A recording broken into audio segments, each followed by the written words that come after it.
दिनांक 22 फेब्रुवारी 1963 रोजी मुंबईतील सायन येथे आपला जन्म झाला. आपला जन्म होताच आई पुष्पलता हिचं मन मातृत्वाने तर वडील भाऊराव यांची छाती अभिमानाने भरून आली. लहानपणी घरची परिस्थिती अतिशय बिकट असून देखील आपण मुंबईत स्वबळावर राहिलात, स्वावलंबी बनलात. शिक्षण ही एक साधना आहे आणि ती देखील आपण उत्तमरित्या आत्मसात केली. आपण आपलं 8वी पर्यंतचं शिक्षण सायनच्या सरकारी शाळेत पूर्ण केलं. पुढे वडील निवृत्त झाल्यामुळे आपले कुटुंबीय खेड येथे आपल्या गावी परतले. परंतु आपण शिक्षणाच्या ओढीने ठाणे येथे आपल्या काका काकींकडे राहावयास आलात. तसंच इयत्ता 10वी मध्ये उत्तम गुण मिळवून ज्ञानसाधना महाविद्यालयातील वाणिज्य शाखेत प्रवेश मिळवलात. मी माझ्या शिक्षणाचा खर्च स्वबळावर करेन या उद्देशाने आपण घरोघरी पेपर पोहोचवणं, दूध टाकणं, तसंच जांभळी नाका येथील सिद्धिविनायक मंदिराबाहेर दुर्वा विकणं अशी एक ना अनेक कामं केलीत. का वडिलांची मदत नव्हतीच, तेव्हा वडिलांना पगार कमी होता, मदत कुठली करणार. तो काय गावी एवढा येत नव्हता, कारण का गाडी भाडं तेव्हा पण पैसा नको, धंदा करायचा आपल्या स्वतःच्या जीवावर. सगळं अभ्यास वगैरे, कॉलेज वगैरे सगळं त्यांनी, पुस्तकं वगैरे सगळे स्वतःच घेतली केलं. काकी आपलं दोघांना सांभाळलं त्यांनी. आणि मग त्यांनी स्वतः धंदा काढला आणायचा, अगरबत्ती वगैरे विकायचं, फिरायचं. मग पेपरचा धंदा काढला, पेपर टाकायचे आणायचे, तो धंदा त्यांनी केला सुरुवाती. त्याच्यावरचं हा झाला, पाया उभा राहिला. कॉलेजला असताना संजय मोरे हे त्यांचा जो शैक्षणिक खर्च आहे त्यांच्या परिस्थितीमुळे ते करू शकत नव्हते. तो खर्च उचलण्यासाठी ते अक्षरशः संध्याकाळी सिद्धिविनायक मंदिरामध्ये जांभळी नाका येथल्या एकच पॅन्ट आणि एकच शर्ट ते घालायचे कॉलेजला असताना. आणि तेच शर्ट पॅन्ट ते रात्री शर्ट धुवायचे आणि सकाळी परत कॉलेजला जाताना घालायचे. आणि त्यांनी दुर्वा आणि जास्वंदीची फुलं ही त्या मंदिरामध्ये विकून आपला शैक्षणिक खर्च त्यांनी भागवलेला आहे. कधीही कष्टाला कमी पडला नाहीत. कुठलंही काम हे कमी दर्जाचं नसतं हे आपण आम्हाला दाखवून दिलं.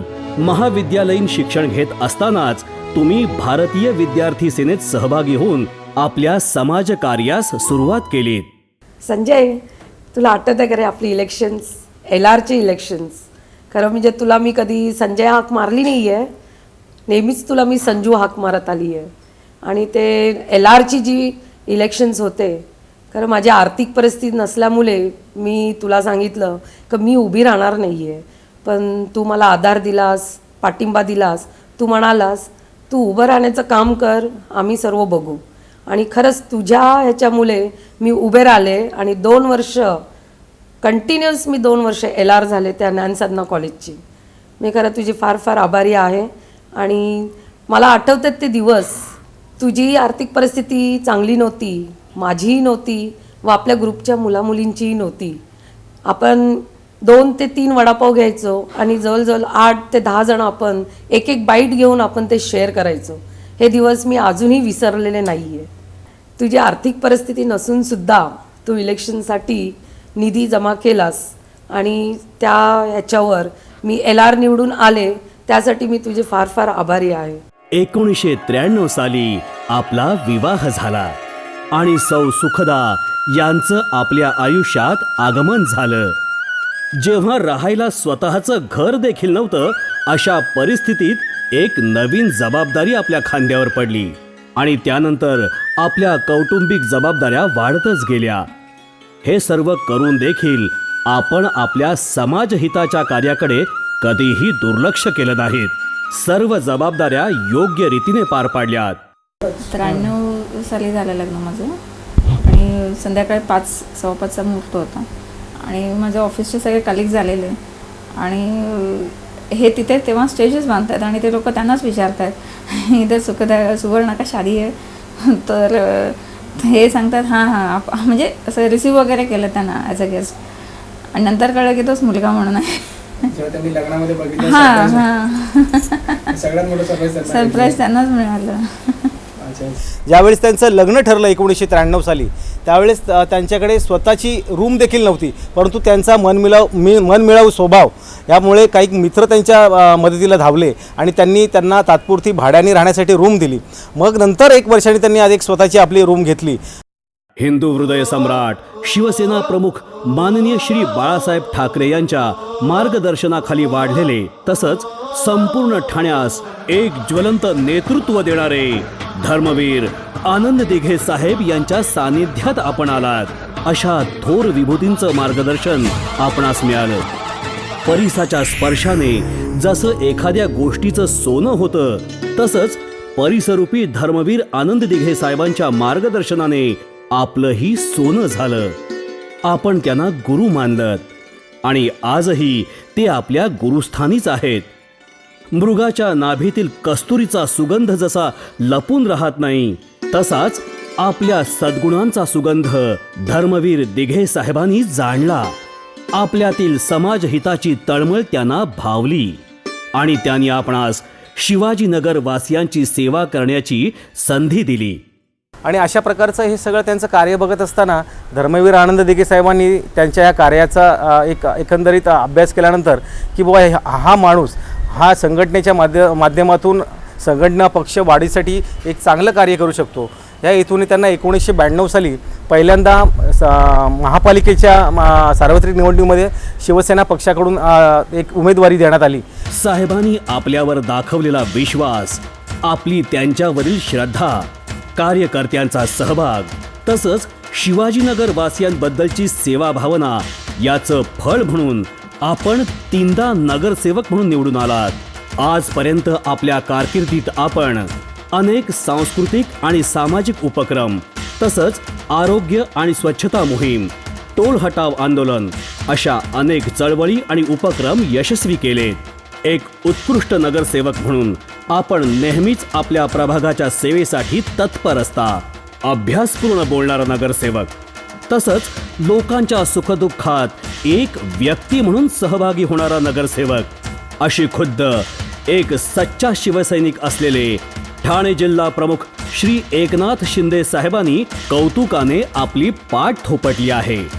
एक उत्तम नगरसेवक तर आपण आहातच, पण त्याचबरोबर एक आदर्श मुलगा म्हणूनही आपण आपल्या आईच्या नजरेत दिसता. एक समजूतदार पती, तसंच जबाबदार वडील म्हणून आपण ओळखले जाता. लहानपणी बाबा घोडा खेळायचंय, बाबा खांद्यावर घ्या ना, असे मुलांचे हट्ट आपण पुरवलेत.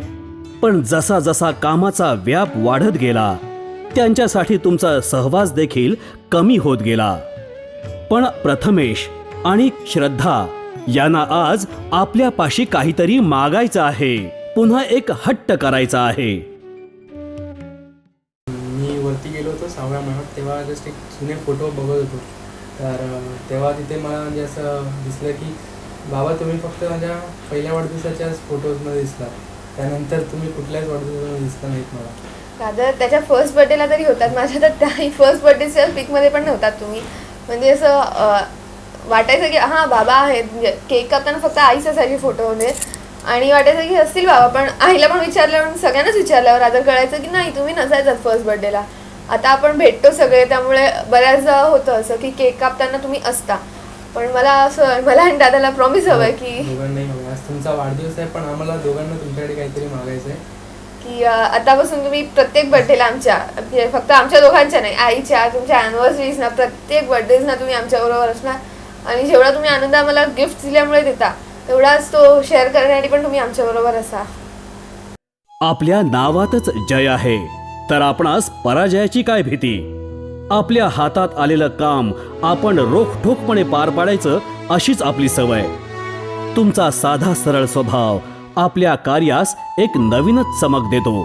आपलं शिवसेनेवरील प्रेम, हिंदू हृदय सम्राट शिवसेना प्रमुख माननीय श्री बाळासाहेब ठाकरे यांच्यावरील आपली श्रद्धा, तसेच गुरुवर्य धर्मवीर श्री आनंद दिघे साहेब यांच्या कार्यावरील आपला विश्वास नेहमी तसाच राहो, हीच आमची इच्छा. आज तुमचा 50वा वाढदिवस आहे. आमच्या सर्वांकडून तुम्हाला हार्दिक शुभेच्छा. आज त्यांच्या या वाढदिवसाला त्यांच्या 50 वर्ष पूर्ण होत आहेत. त्यांच्या हा 50वा वाढदिवस आहे. त्यांच्या या 50व्या वाढदिवसानिमित्त मी त्यांना त्यांच्या भावी आयुष्यासाठी हार्दिक शुभेच्छा देतो. संजय, तुझा 50वा वाढदिवस असल्या कारणाने मी एक छोटीशी कविता केली आहे तुझ्यासाठी. ती कविता अशी आहे: अफाट पसरलेल्या या जगात आपले म्हणून कोणी असतं, सुखदुःख जाणायला हक्काचं माणूस असतं, दिशा देणारी निराश झालेल्या मनाला आधार देणारे कोणी असतं, चुकलं तर ओरडणे कौतुकाची थाप देणारं कोणी असतं, अटूट विश्वासावर आयुष्याचा प्रवास करणारी हिरवीगार पाऊलवाट, ती म्हणजे मैत्री. संजय, 50व्या वाढदिवसाच्या हार्दिक शुभेच्छा. असं करून त्या जीवन त्याचं स्वतःच सगळं व्यवस्थित केलं ना, अजूनपर्यंत करील सुद्धा. ही माझी इच्छा आहे, दुसरं काही नाही. हो, मला वाईट वाटतं खरं.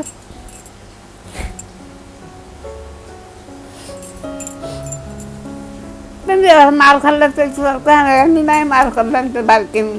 हो, पण त्याने आपला हट्ट पुरा केला ना, सगळ्या गोष्टीने माऊस पूर्ण केलं. आणि अजूनपर्यंत राधा असते तर त्यांना किती समाधान वाटलं असतं त्याच्या वडिलांना. पण नाही, तर चालता बोलतानाच आज 2-3 दिवसातच गेलो, अचानकच गेलो.